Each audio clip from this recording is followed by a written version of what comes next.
So we're reading Power versus Force by David Hawkins.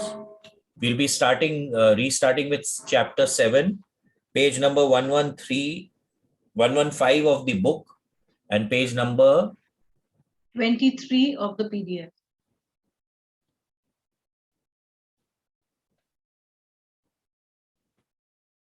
Chapter 7, Everyday Critical Point Analysis. The potential applications for research we have described thus far give some suggestion of the limitless uses to which this method lends itself. As the interaction of attractor fields of energy with human consciousness reveals itself in an interaction of mind and body, the basic level of available energy in any enterprise can be calibrated by anyone, anywhere, anytime. So this becomes interesting, right? She says the basic level of available energy in any enterprise can be calibrated at any time, right?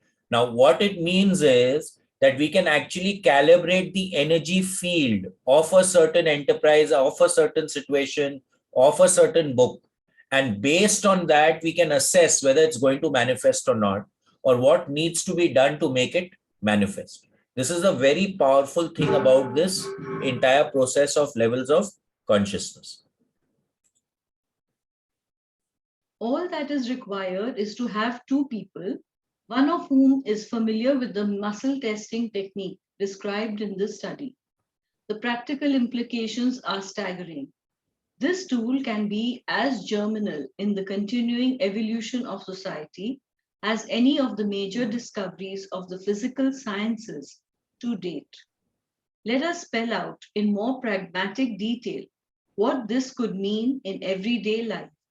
So basically, instead of the kinesiology 2 people test, which is there where you put your hand out and then the other person presses your hand, etc., we are circumventing it by the ring method, right? The ring method makes it very much more simple and you can actually do it yourself. Having said that, the drawback of the ring method is that your ego can start playing a game with you. So you need to be in an economical state, and then you need to be in equanimity when you are doing the test, right? You cannot let yourself be biased by your ego. The ego will always look at getting the answer which suits the ego. That is something that we need to transcend and circumvent when we are using the ring test.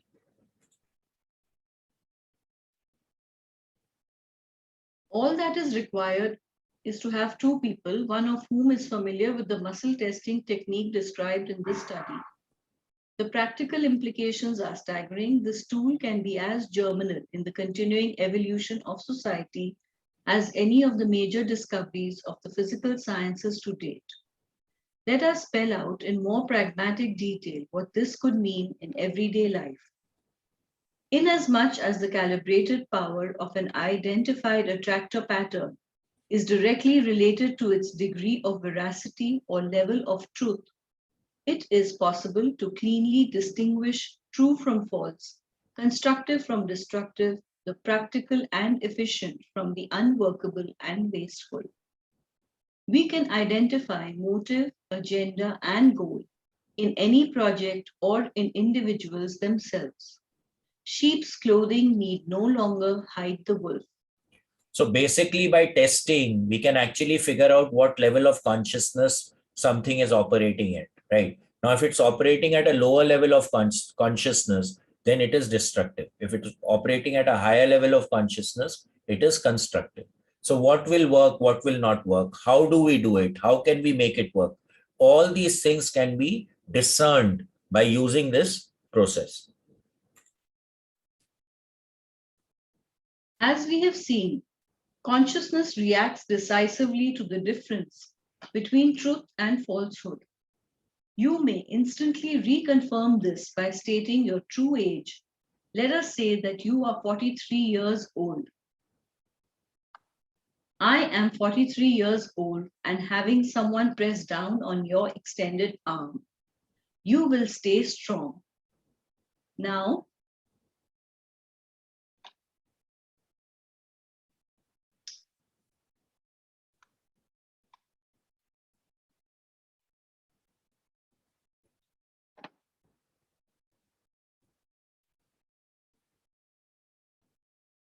Now say I am 45 years old and you will instantly go weak.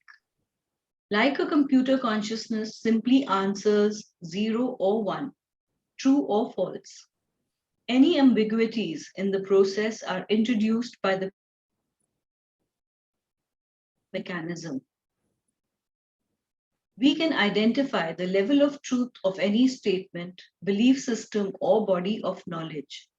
We may accurately measure the truth of any sentence, paragraph, chapter, or entire book, including this one. We can reliably identify our own level of consciousness or motive in any enterprise. Now, this is a very important statement he's made, right? We can reliably identify our own level of consciousness or motive in any enterprise. So what is this level of consciousness? What is the state of consciousness that you are operating in when you're doing something can indicate where you're operating from. So it's like a mirror. It just puts you in front of yourself, right? So what is the level of consciousness we are operating at when we are doing something is extremely important. So what are we aspiring to? To go 500 and above, right? That is what we are aspiring for. So whenever we are not doing things which are above 200, we are always on the left side of the grid. And let me tell you again and again, I repeat this, no manifestation will take place from the left side of the grid. Ultimately, it will lead to destruction. So it's extremely important that we shift to the right side of the grid, which is 200 and above, right? And ultimately, where do we want to go? We want to go 500 and above.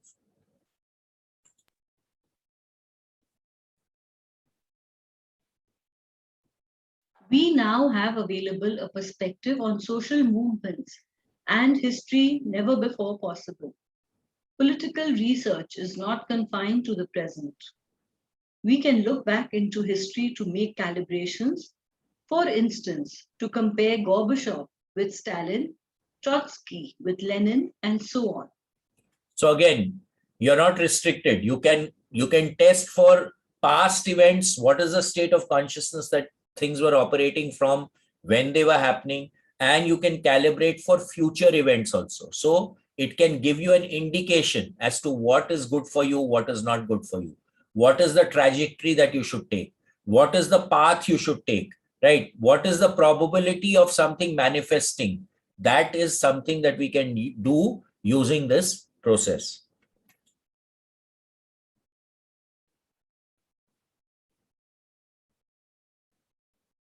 In all of these exercises, kinesiology reveals the hidden implicit order by making it explicit, disclosing its true nature. The use So the difference, so over here, there are two words which are very, very important: implicit order and explicit, right? Explicit is something that we can see, and implicit is something that is underneath, right? It is implied that this is going to manifest. Now, if we can actually go down into the implicit, then we can actually predict what is going to happen. So what is implicit is actually more important than the explicit, because the explicit is going to go away, right? It is right there already. But what is coming up comes up from the implicit. The use of the system is self-educative and self-directing. Each answer, it will be discovered, leads to the next question, happily, in an upward and beneficial direction. We discover the truth about ourselves because our questions themselves are merely the reflections of our own motives, goals, and levels of awareness. It is always informative to calibrate not the answer, but the question. So now this becomes very important. If we are not asking the right question, we will never get the right answer. So what is the state of consciousness that you're asking the question from? And what is the level of consciousness that the question itself calibrates at? So this becomes very important. The question is actually more important than the answer, because the answer is the result of the question. So if you're asking the wrong question, you will never get the right answer. So that's why calibrating your question, where are you questioning from? starts becoming important. So I constantly say this, there is tark and there is kutark. Tark means you're doing it to understand. You're having a conversation. You're questioning to understand. And kutark is you're questioning to put down the person, right? You're questioning to create a fault. Now, if you see again, right side and left side of the grid, when someone is doing kutark, they are on the left side of the grid. When you're doing tark, it is on the right side of the grid.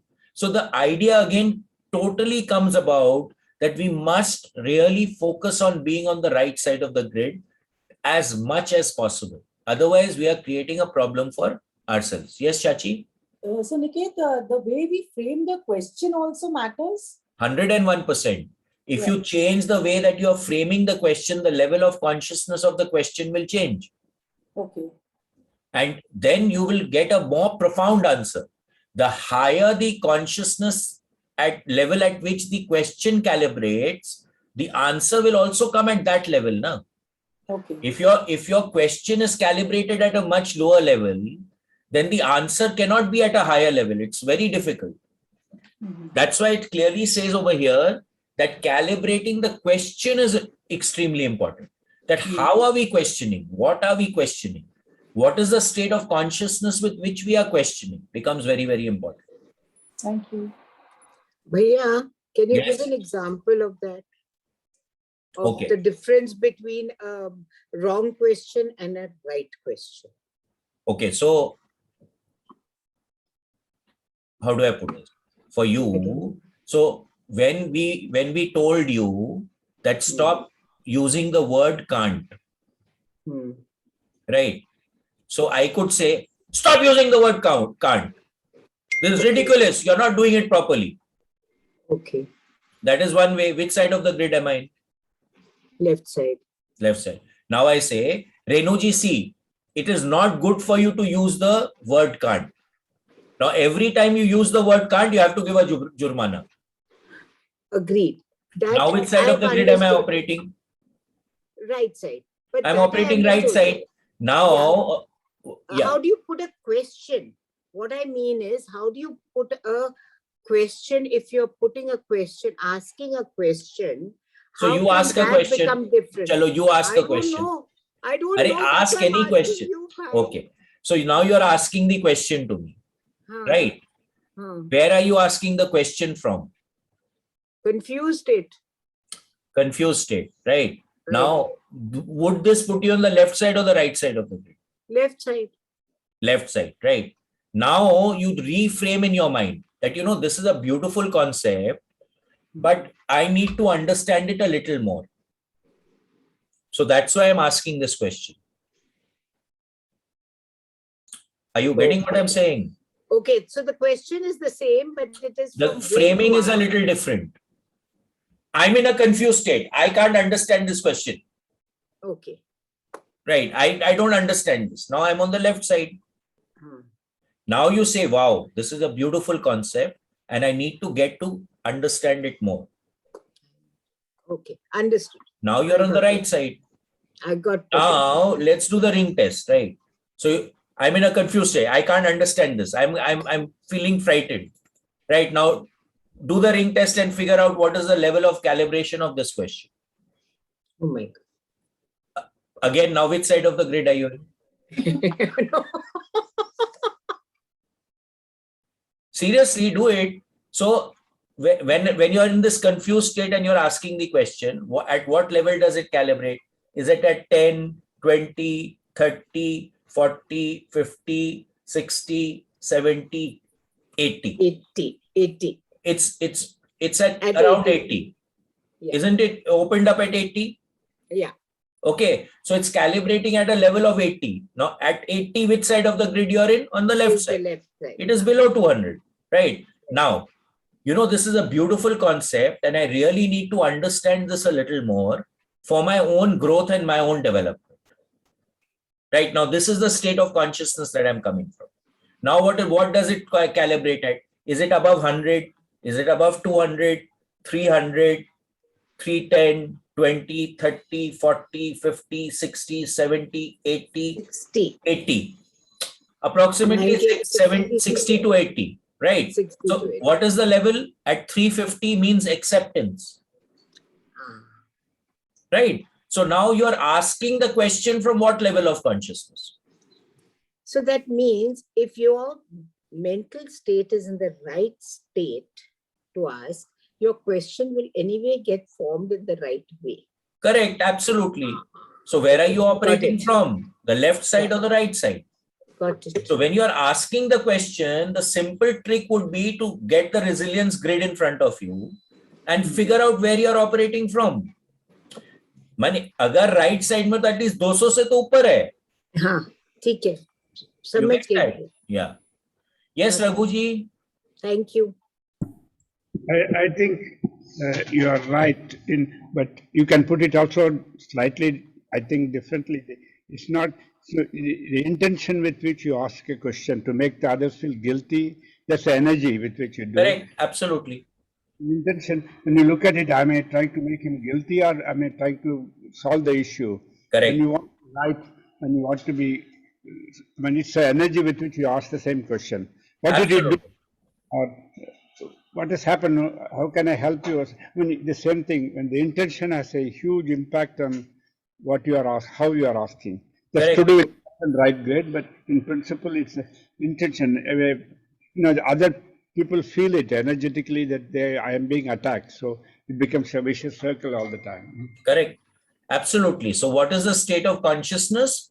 And you put it very, very correctly. What is the intent with which I am asking the question? Absolutely right. Thank you for sharing that, Raghu.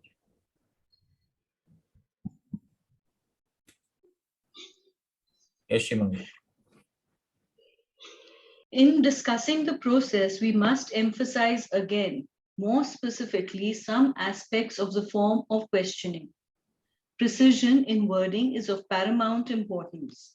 The question might be posed, for instance, is this decision a good one? But what do we mean by good?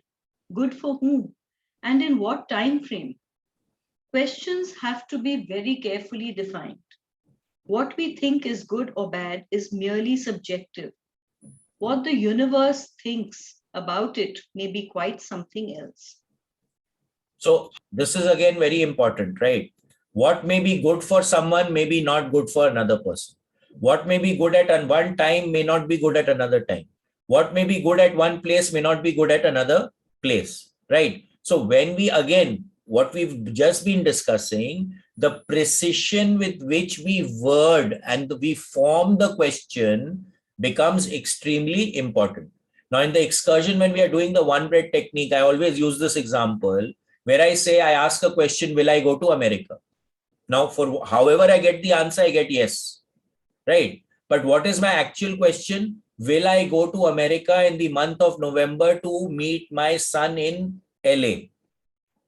Right? Now I may reach America, but I may not reach LA. Then what happens? I may reach America, but I could not attend the program that I wanted to attend. So what are you asking for? The precision with which you ask automatically will give you a better answer. So that precision in asking of wording the words also becomes very important along with the state of consciousness with which you are asking the question. The accuracy of the answer will increase. Absolutely. Motive in questioning is highly significant. Always ask first. I may ask this question. Never ask a question unless you're prepared for the answer. So this is very important here, right? He says, taking permission to ask the question, right? So what does this imply and signify? That whether it is the appropriate time and place to ask the question. So whether it's the appropriate time, appropriate place, and appropriate person to ask the question. If you're asking the inappropriate person the question, you'll never get the right answer. So like even when we are doing energy field rectification, whenever we are entering anyone's house, we've discussed this before, we take permission to enter the house, right? Why is that? Because if the energies of the space are not willing to work with us, we will not, it will be a hard, I mean, you'll be banging your head against the wall. in the same way, if you're asking the question in the wrong to the wrong person at the wrong time and the wrong place, you'll never get a correct answer. So before asking, we need to always ask whether I can ask the question or not.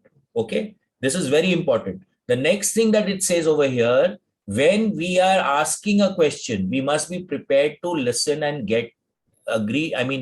we must be prepared to listen to the answer, because it may not be what we are wanting. And this is where the discernment that you need to create within yourself to make your answers accurate for yourself, you need to let go of the small guy and allow the whole guy to give you your answers. So don't ask a question for which you're not prepared to listen to the answer. Basically, that's the bottom line of it. Never ask a question unless you are prepared for the answer. The facts may be quite different from what you currently believe. Though there is a potential for emotional upset through the unwise use of this method, experience has shown that continuing the line of inquiry will enlarge the context and heal the disturbance. Now, this is also very important, right? Now you've got an answer which is not agreeable to you, right? But you need to accept the answer. Now you can ask another question that, okay, I accept this answer, but are there any steps that I can take to rectify this position? What else can I do to harmonize this position? What is it that I need to do to achieve this instead of this, right? So we can, if we continue in the questioning, again, empirically, non-judgmentally, we can get beautiful answers for ourselves.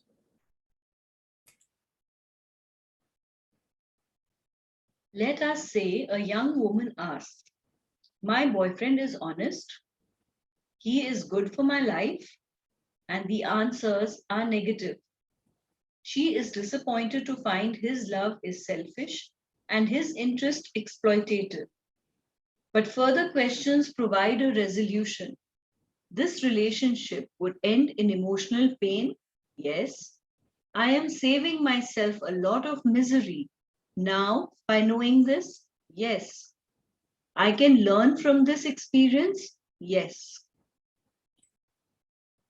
On a more mundane One level, second. Okay, so everyone got this?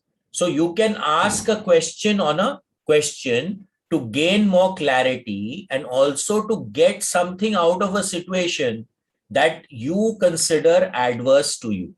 Okay, we can gain from it. So we understand how do we deal with ourselves or the situation, or how do we conduct ourselves in a particular situation which may not be conducive to us. Yes, Aisha? The question was sort of answered in this last paragraph, but I'm still not clear. Yeah. The thing is that here, if the ring test, you can only get a yes or no answer. Yeah. But so to say, how can I rectify or Yeah. how can I change? That means you have to have your own options available to you. Yes, you could have your own options. You could also say that, okay, these are my 3 options. Again, which is the best option? You could say that, okay, which level of consciousness are these 3 options working? Okay. And then choose the best level, the best answer. So the way I do it personally is I go into probability. That, okay, these are my 3 options. This is the probability of this answer. This is the probability of this one. This is the probability of this one. Okay. Out of them, which one is it that I, from the logical point, that I would want? Okay. Right. And then if it has a high probability, I can go with it in spite of the fact that it has a lower level of consciousness than another option. But then I can improve my thing by asking that how can I improve it and what else can I do? So over here, like it says over here, what is the lesson I can learn from it? Why is it come into my life? So those questions, again, see, again, asking the question is an art. The way that I look at it, asking the correct question is an art. And the more accurately you can ask the question, the better your answers are going to be. Okay, and this is applicable to when we are using the one breath technique, when we do the guidelines program, when we go into the ish frequency, again, the same thing implies. The base is asking the correct questions. Yes, Raghuji? Thank you. Here again, I think, what you say is absolutely right. And sometimes some nasty things happen in a conversation. But when you are able to operate from a point of view that everything that shows up in my life is a lesson for me, basically, then you are shifting. Only that thought can shift you away from being the left side to the right side, I think. Absolutely. So willingness, acceptance, acknowledgement, right? This will automatically take you to the right side of the grid because you are operating at a higher state of consciousness, because you've gone into neutrality, you've gone into willingness, you've gone into acceptance, you've gone into love. So that shift will take place. Absolutely right. If you are emotionally upset, it's very difficult to reason out whether I'm left or right. But when you are operating from anything which shows up in my life as a lesson for me, then you are flowing with it. You're not resisting it. And then it becomes a big possibility for you to be in a different state of mind. Correct. Suddenly. Absolutely. The emotions are very confused. You don't know what to do, and you are not thinking about right or left side. But when you are saying, this is also good for me, thought, anything which shows up in life, I have created it, like what the Ho'oponopono says. No? Yeah. I knowingly or unknowingly, but let me solve it. And only that concept changes the whole situation. It is. I can share with you 1 minute something. Just 5 minutes before we started there was a big argument with my daughter, exactly same. Okay. And it was resolved pretty fast. But then you told this, I was telling my wife, look, you're just getting all the answers which we are looking for. So amazing. Yeah. 5 minutes back it happened. Beautiful. Emotional outburst, just got boom, gone. When you are able to operate, when whatever shows up is what we need to have, okay. And then you shift totally. Absolutely. So you see, also we need to understand that this is like building any muscle, right? Now, today, if I want to build my biceps, then I need to do the weights. I need to practice, right? So the more we practice being on the right side of the grid, the easier it will be for us to shift from the left to the right. I'm giving you my personal example. When I used to get upset previously, 7 din baat nahi karega, and all those things used to happen, right? Now it is like a few hours or maybe a few minutes that you shift like that. You shift it very quickly and resolve the issue. And that's what makes it so powerful. All these stuff that we are talking about, all the stuff that we are doing, it really empowers us to be in equanimity within ourselves. And that is the game that we are actually playing. I'm saying the same thing, but also when you are operating the life from the point of view that everything that shows up in my life, I need to go through experience. That very thought, only that must develop. Automatically, you are shifted back into the positive side. Absolutely. Even without thinking about it. Absolutely. So as you correctly said, the Ho'oponopono concept that we are responsible for anything that happens in our life. Once you start accepting that very concept, a lot of things shift in us. Oh, totally. Yeah.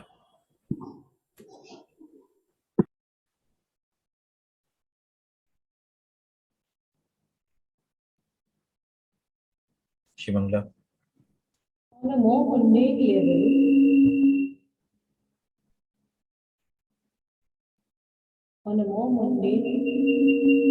Why are you suddenly echoing?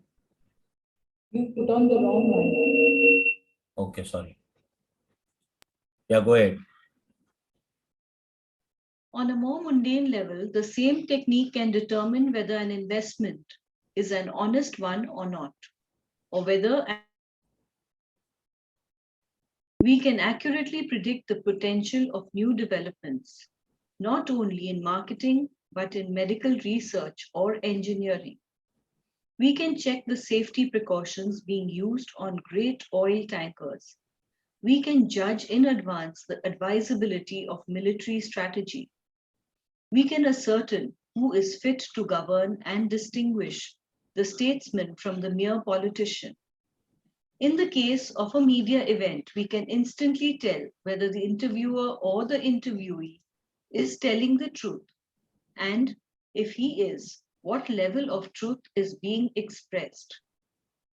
If you try this during a network news hours, you may have a shocking revelation. On many occasions, all the public figures are lying. So, right, once.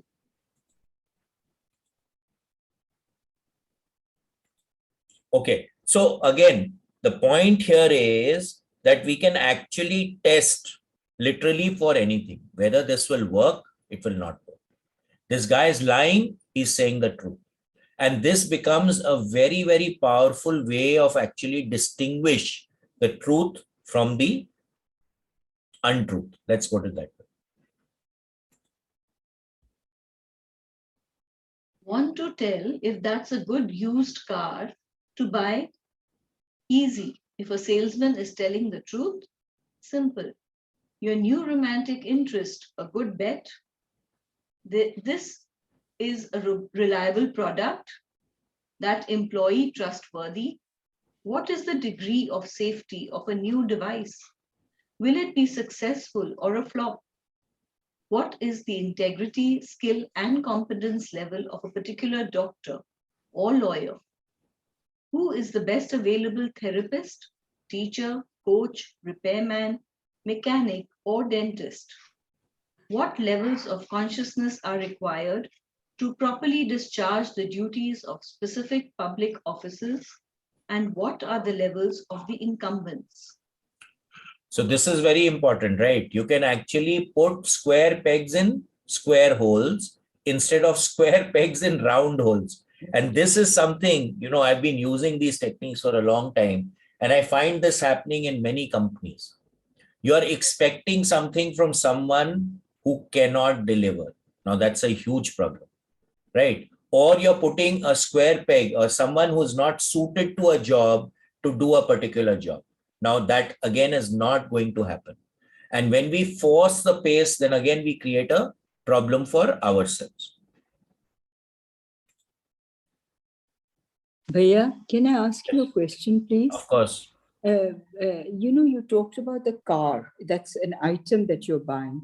It could be good, but it depends. The item could be good, but it may not be good for you. Correct. So that is what you are discerning. Okay. So the question has to be not only that the item is good, if it's the thing works or not, but is it good for you also? No? Absolutely. So that's where, so that's where the precision of the question comes in, right? Okay, the precision. See, at the end of the day, nothing is good or bad. You have to figure it out now, is it the correct time for me to buy this thing? Okay. Is it the correct thing for me to buy? Okay. And is it the right place to buy from? Okay, right. So again, all three: time, place, and person, right? So with anything that you're doing, this time, place, and person thing will keep revolving. It will keep coming back. Because what may be a right time for you to do, it may see, like, for example, now you want to do the inner development. Yeah. So now one question would be, will this program be ultimately good for me? Yeah. Then is this the right time for me to do it? Yeah. Okay. Right. Okay. Is it the best for me to do it with Niket and Shimangla rather than Mr. X and Y? Okay. Because there may be so many other people conducting the same program. Okay. So again, that is where the precision of the questioning starts coming in, and how you ask the question. So as I said, asking the question is an art, because to get the right answer, you need to ask the right question. Yes. Okay. Thank you. Thank you.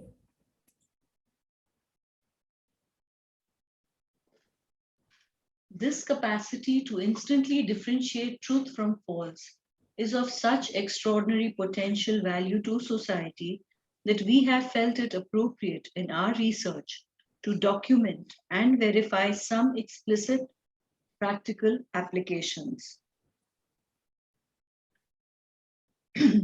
Current and historic events. Because the technique immediately distinguishes true from false evidence, it can resolve factual disputes. The identity of perpetrators, for instance, or the whereabouts of missing persons. The truth underlying major new events can be revealed, whether the guilt or innocence of contemporary victims and accusers, the validity of historic conspiracy theories or unsolved mysteries, such as the Amelia Earhart story, the Lindbergh kidnapping, etc. Testimony before Senate hearings and media reports of events are verifiable in a matter of seconds. By use of this technique, for instance, it will be discovered that a major sports figure who recently served a prison term is innocent and his accuser was lying. In another recent prominent case, the accuser is holding a high office. Health research. The failure to eradicate certain diseases or find their cure is often due to the fact that reason is its own limitation. False answers often preclude searching for true causes. For instance, it is currently dogma that tobacco causes cancer.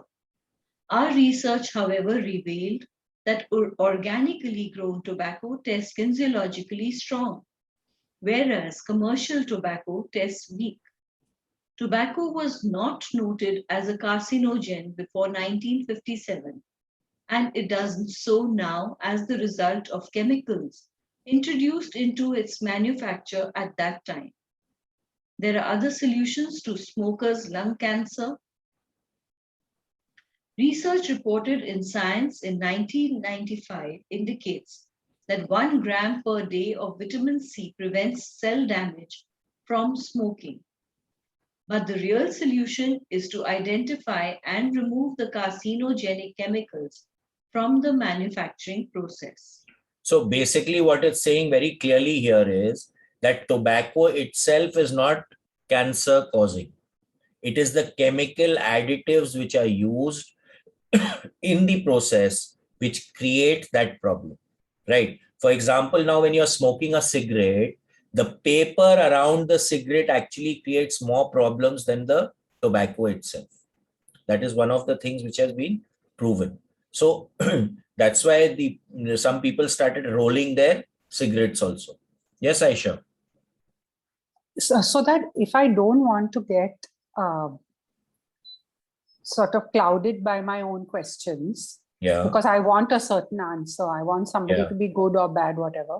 Is it okay to write down my questions and then sit maybe a day later and say question 1, yes or no, question 2, yes or no?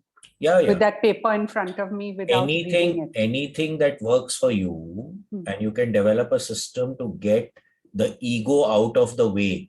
Exactly. Works for you, right? Exactly. But my view in this is that the more empirical you can actually make yourself, the more unattached you can make yourself, the more you operate with detachment, the more accurate your answers will automatically get. Yeah. Because at the end of the day, even if you're writing down your question and putting it down, and later you are asking the question, in your mind, you still have that, okay, aisa hoga to acha hoga. Yeah, but if I take 10 questions, some I want yes answer, some I want no, maybe make them into strips until I can reach a stage where I can detach from the question and absolutely. So and then hold that paper in my hand. So I also don't know what it is. Correct. So you can attempt to do it. But then again, you still know the 10 questions, right? Yeah. Yeah. So again, that is still there. Na? The fact is still there. Yeah. So the best way to is become empirical. There's no doubt. It's said that, if you want to discern what is it that you really want, flip a coin. And whatever, I hope this comes is what you really want. True. Okay, so this is true for even if you write 10 questions. Yeah. So the real point is to get to a state of detachment. Right. You cannot run away from that. It is impossible. But yeah, if you're detached, then you won't be asking the question only. No. Why not? That's true. Today, of course, I'm asking the question. Like today, I'm detached. I can conduct a program at any time I want. Right? But what would be the best day to conduct the program? Okay. I'm detached with it. I'm not attached. Then मेरे को इसी दिन करना है. But I can still ask when time, place, and person. Okay. Okay, this.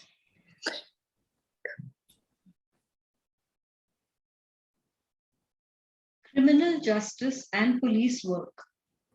To know whether a witness is lying is of obvious importance in any case under investigation. But it is equally significant to discover whether the prosecution is withholding evidence or if a jury has been tampered with, or for that matter, is even capable of understanding the evidence. One of the most interesting applications of the technique is in crimes, where there are no witnesses and it is the word of the accused. The rash of allegations of sexual crimes against prominent people is an obvious example. Public figures are easy targets for politically motivated characters, assassination, and in a society where defendants are treated by the media as if proven guilty merely by virtue of having been accused, they need public protection as much as the accusers. Statistics and methodology. Time saving. Great amounts of money and time are spent gathering data to document what could be discerned in minutes. For instance, to prove the validity of the kinesiological method itself to the skeptical, the following procedures had to be followed. 15 different small groups totaling 360 subjects were tested with both positive and negative stimuli. Statistical analysis revealed pi is less than 0.001. The conclusion from all the above was that the null hypothesis was rejected. Traditional methodologies are inefficient. Politics and government. One second. Why didn't you read the rest of it?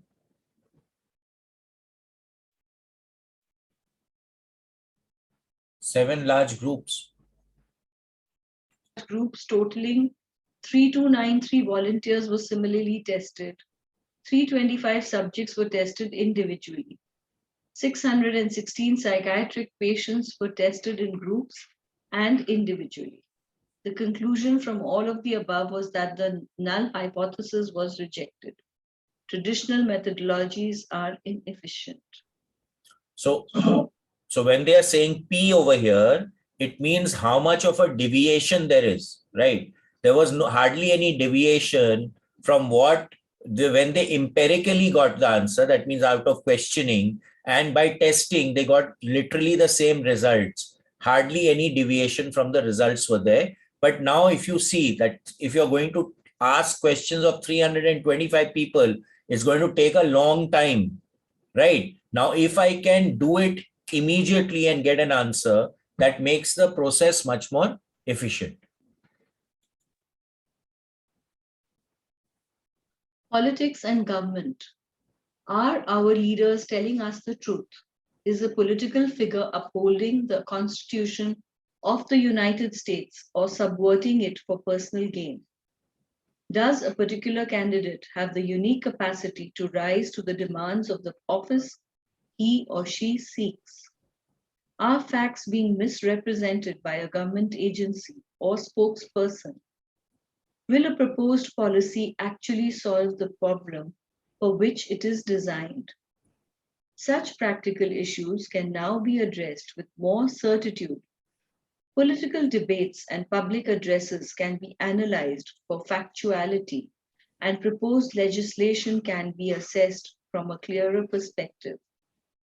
Programs that are worthwhile can be definitely identified, and ineffective programs can be dropped. So again, if we can use the process, now see, using it in political arenas and all that is not something that is so easy to implement, right? But we can implement it in our own lives. That is the game that we need to play. We need to bring the procedures into our own lives so that our disha, our direction, our choices become more flowing, much better, and more tuned to what the universe really wants. Because when we are doing this testing, we are using our body to discern what the universal consciousness is looking for, and the body is totally in tune with the universal consciousness. It's our ego which is not in tune with the universal consciousness. So using the process, if we can develop a technique to get the ego out of the way, then we automatically jack into the flow. We come into the flow and we allow what needs to manifest to start manifesting. Commerce. It is possible to diagnose an ailing business or industry and solve its problems without risking financial resources on experiments. So this is another way that I have actually been using this process, where you can use it for predictions, right? So let us say a company is having sales in 10 different cities. You can actually discern which city should the company concentrate more on or focus more attention on, because the probability of getting better sales is over there. You can look at it from the perspective of manpower deployment, whether this person you're giving the task to, is that person capable of handling that task or not, right? Now, if a person is not capable of handling it, it doesn't mean that person is incompetent, but for that particular task, he may not be the correct person. So within the pool of personnel that you have, who is the correct person to take for a particular job? This is again something that can be discerned using these principles.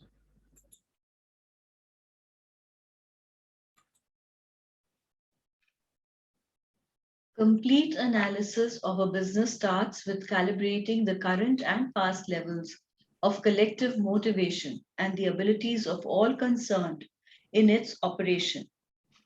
Next, one may calibrate what level needs to be reached by the various departments to succeed. So this becomes important, right? So this is what we were talking about. What is the level of consciousness that one needs to achieve a certain end? And what is the level of consciousness at which you are operating?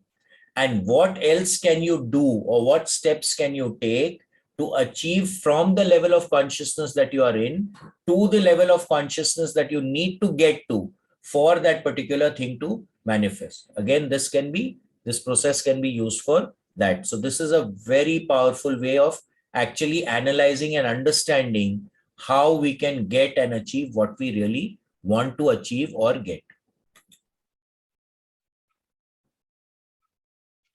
Then policies, personnel, products, supplies, advertising, marketing, and various market strategies can then be investigated without investment in expensive market analysis, preserving capital while saving enormous amounts of time and energy. It is wise to remember that in the conventions of commerce, like those of politics, truth has an ambiguous status. There is a universally accepted implicit understanding that things said to gain advantage are not held to any standard of personal honesty. A convenient conscience regarding that the exaggerated claim, the bluff, the white lie, in as much a part of the garb of the marketplace as the business suit and tie.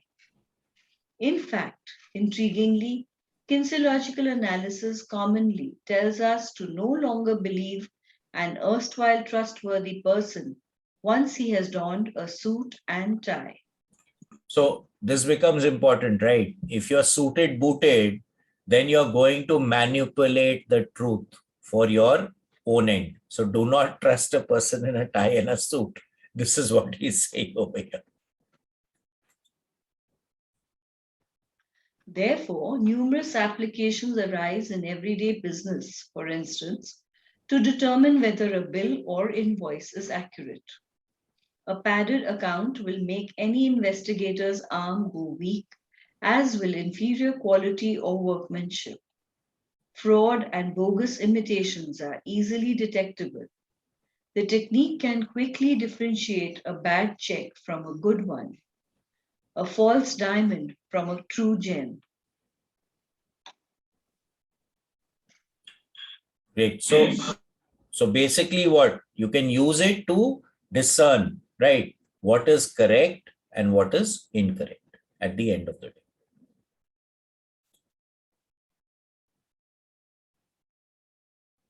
Any scientific paper, experiment, or theory is easily determinable, a great potential asset to the scientific community and the public at large. The benefits to be derived from a given direction of investigation can be ascertained in advance, as can the value of alternate avenues of research.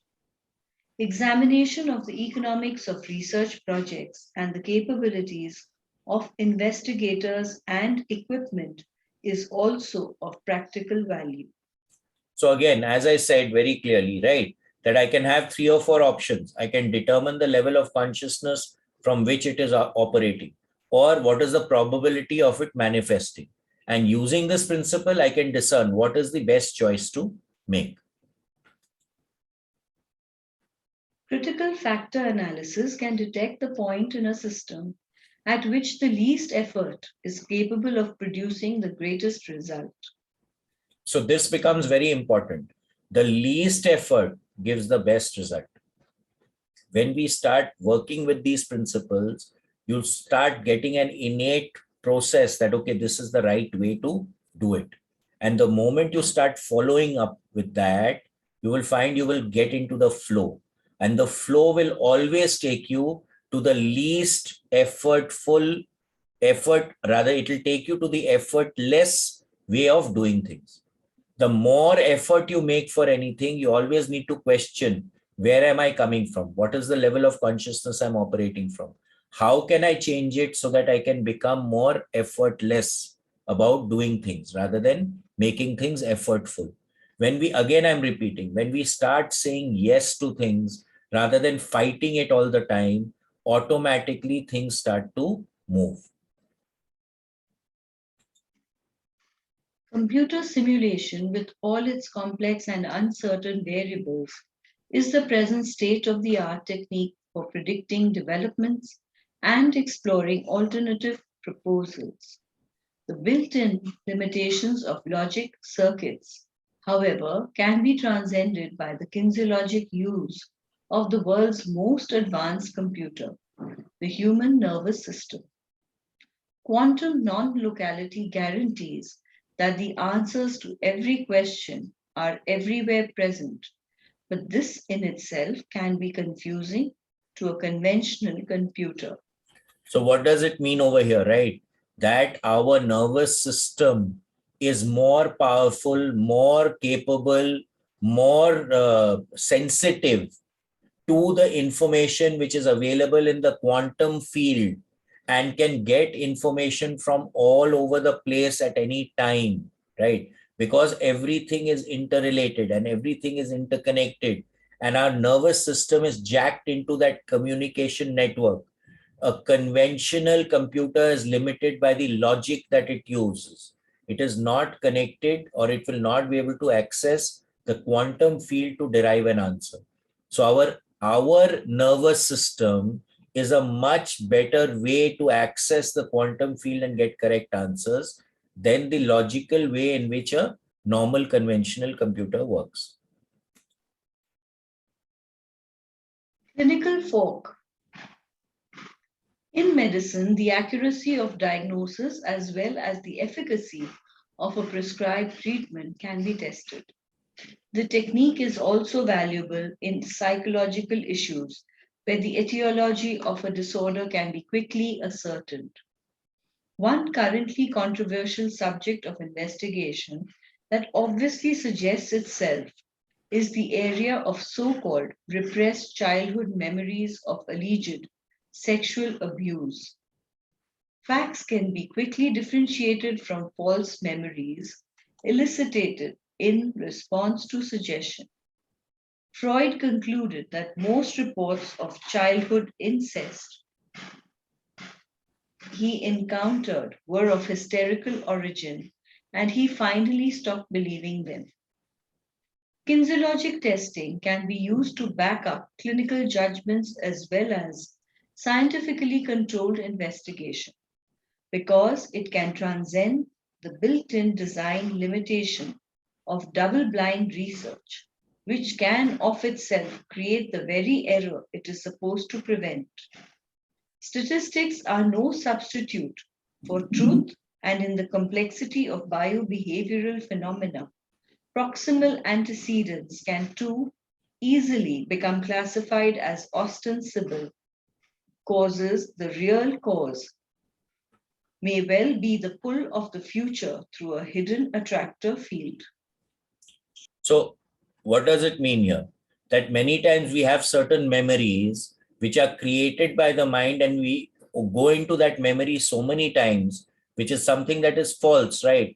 And we consider it to become truth. So it is said that repeat something which is a lie enough times and it tends to become the truth, right? So that it can be discerned using this principle. Also, what happens is that many times we figure that this is right, but actually it is wrong. And the cause, we think that this is the cause of this, but actually it may be being caused by something else. So you can actually discern what is the cause of something happening and then take care of it at the head. So it's like nipping it in the bud, right? Where before it starts, if you can nip it, then the probable result will not come because you've already changed the process by which it can manifest. It will not manifest because you've changed the basic process of how things are being done.